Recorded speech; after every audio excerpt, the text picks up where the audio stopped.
Okay, so this is the float value again. So as you can see, I can add as much as information about P1. P1 is my, let's say, the person one or the candidate one. So I can add all these things under one name. Now I have created my database. Let's say this is my database, and I am just cleaning up my works command window, and I'm closing my variable window also. Now I am going to call it. How would I call it? P1 dot name is equals to John. See, P1 dot name, the field name. I am giving the field name to P1 and it is giving the value. Again, one more time.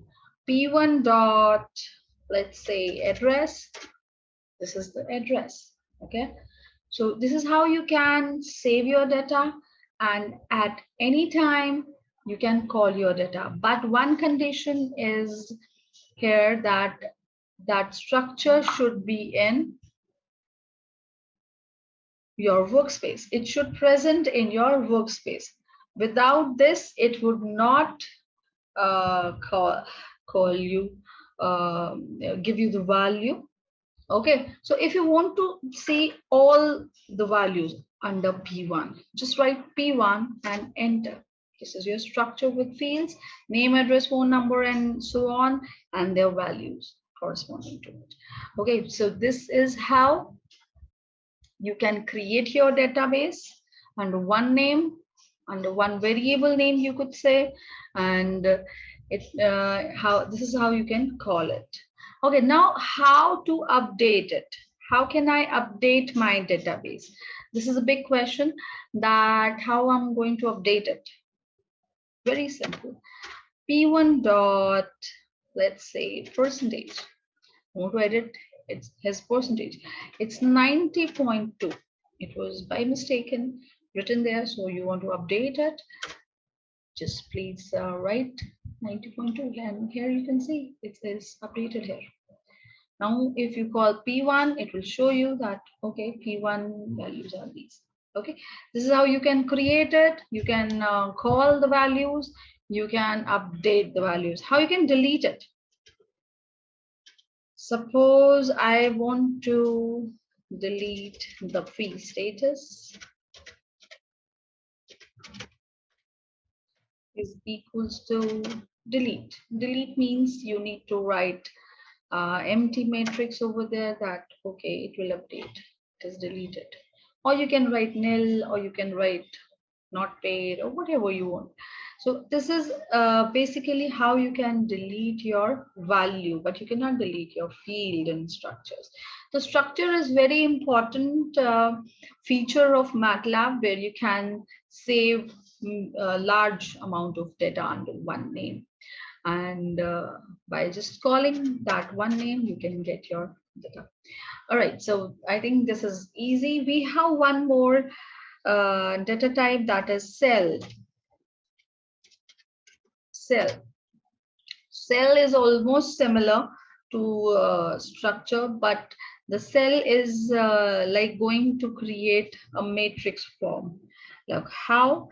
Okay, I'm going to write my cell is equals to curly braces. Now it will use curly braces here. So curly braces for my cell, and I'm going to write 1, test,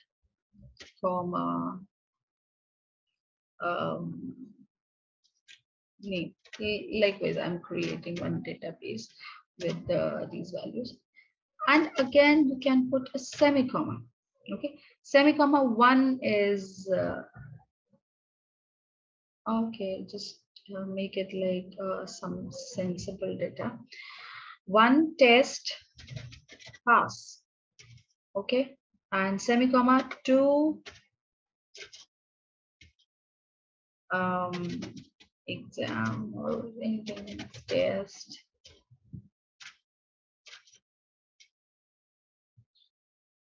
fail. let's say 100. Okay, how it will create the data, I had used this semi-comma here to change the row. This is how it should be 2, right? But no, you cannot change. This is the disadvantage of your command window, that you cannot change. We will overcome this disadvantage also, but right now if we are working with, like, okay, command window, so this is disadvantage, that you cannot go back and change your values. What you need to do is you just need to come back at the bottom and you need to write your command again. Okay, you can take the help of command history also, but the main thing is you need to write that command again. You cannot go back to the previous command and change the value. Okay, so okay, this has been created database under one name, that is my cell. Can you see here, my cell 2x3 cell, it has been created. So curly braces icon is curly braces, just double click on it and double click on it. Okay, 1 2 test pass fail. Okay, or you can like create as much as data you want, and you can add your rows and your columns under one name, that is my cell. Okay, how you're going to call it, you'll just write my cell and it's 2,3. So it's fail. 2,3 means the subscript value. Remember the subscript value of any matrix, row and column. So second row and third column, that is fail here. Okay, so this is how we can call our values from the cell. And if you want to change them, simple, you can write, no, he was pass.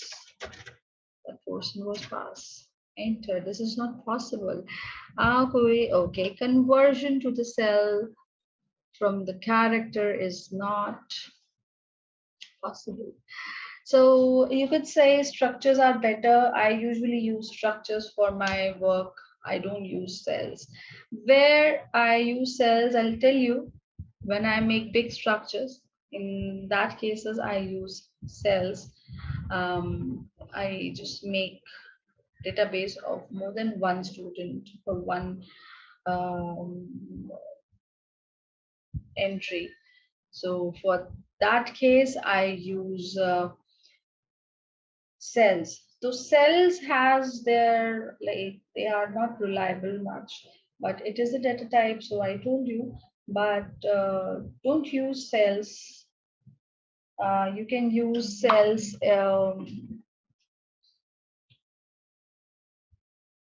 in structures. So okay, how can we make big structures with the help of cells?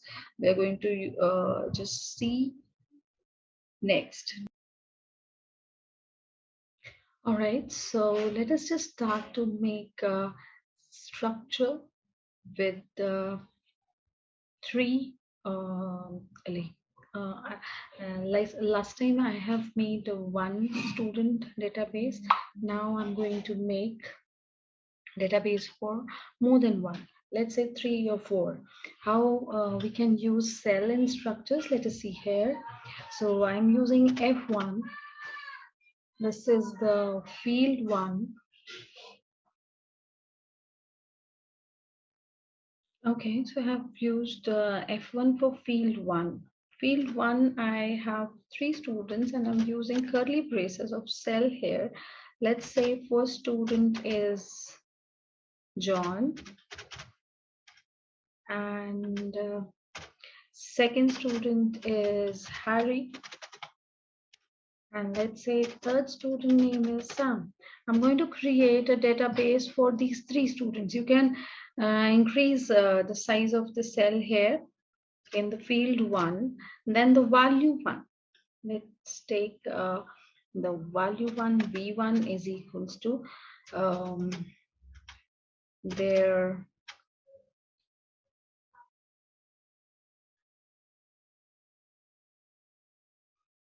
like let's say one number to John, one number to John, second to this, and 1, 2, 3. These are the three values for this person. And let us just create F2 here. F2 is equals to percentage. I'm using 1% value.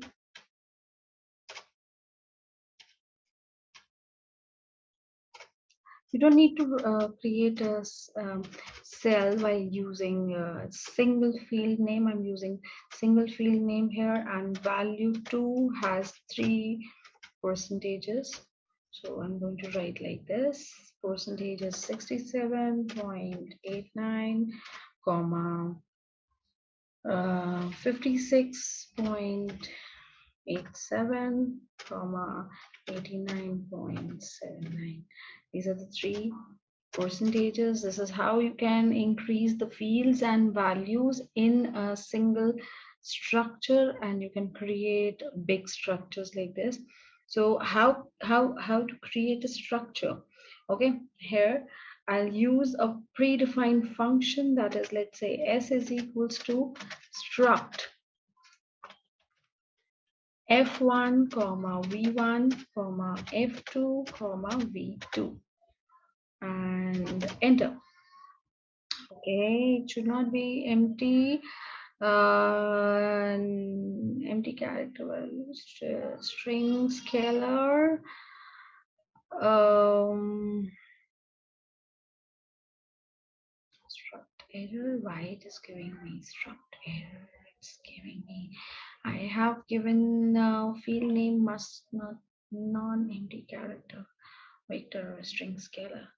So okay, let's take one more try. Let's say F1, I'm creating the field name. Let me change. Okay, name, and the value is, why it is hanging up. F1 is equals to name. Okay, it's a string. I need to give it here. A string. Okay, V1 is equals to, let's say I'm creating one more because it is not, I'm copying these three names here. Okay, three names. Likewise, F2 is equals to say percentage, and value 2 is equals to, in curly braces, it's 67, 78, 49. These are the three percentages of these three students. And let me call it one more time. It is struct f1 comma v1 comma f2 comma 2. Let me just, okay, now it is done. So I have created one field name, value name, field name, value name, and this struct predefined function is used here to arrange the field and values consecutively. You can use these f1, v1, f2, v2 in a sequence, and it will create a 1x3 structural array. So here you can just go, where is S in my, this S in my workspace, and see it has created field names, that is name and percentage, and see how it has created John percentage 67, and you can include like if I want to increase the number of students inside, I can increase, what should be the name, Abhi,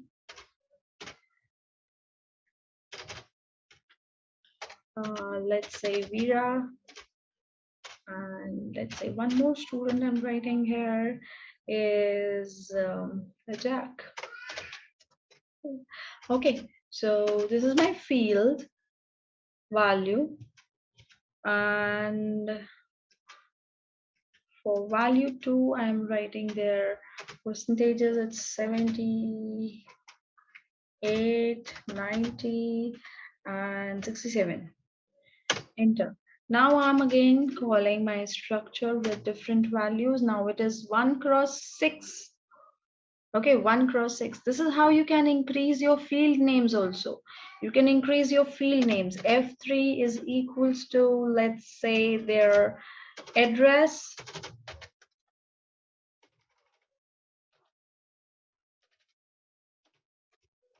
Field 3. Likewise, field 4 is their the phone number or anything you can include.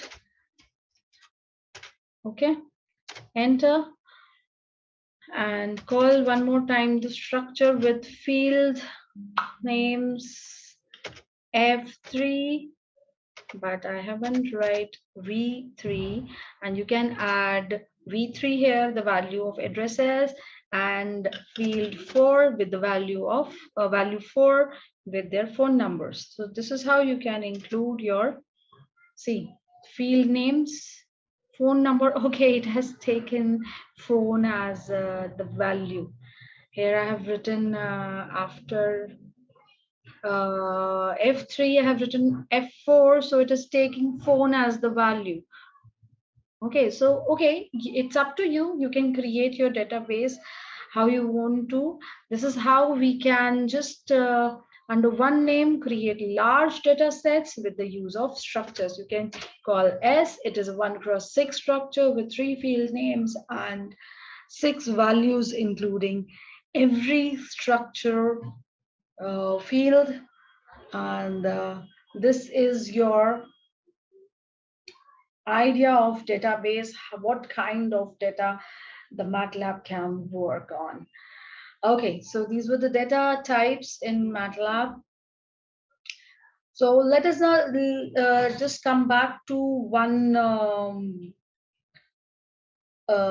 basic disadvantage of command window, which is it cannot edit its previous. Like if I want to edit this, okay, I want to add value here, I want to add something else and go back to my code and I want to change something, it cannot do it for you. Why it cannot do it? Because it's a command window and it always works on the latest prompt here. So to overcome this kind of problem, we have script files, or you could say edit files.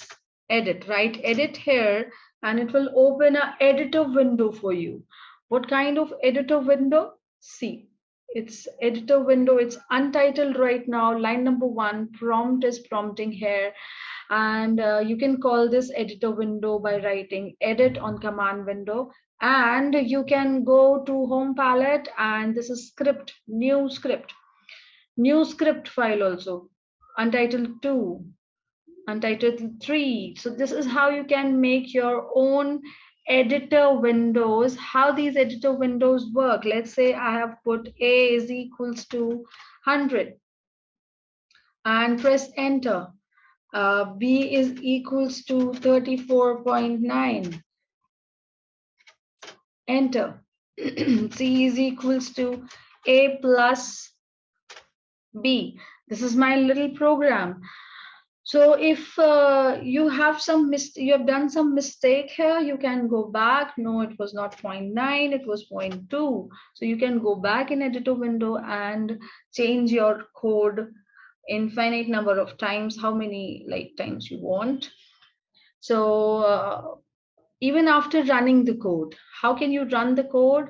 When you open the editor window, you'll get this editor palette here. You'll just press run button here and it will run. Before running the program, it will ask you, where should I save this file? So please go to your folder. We have made your folder Matlab online. Okay, where I had made your folder, Mat online. This was your folder, Mat online.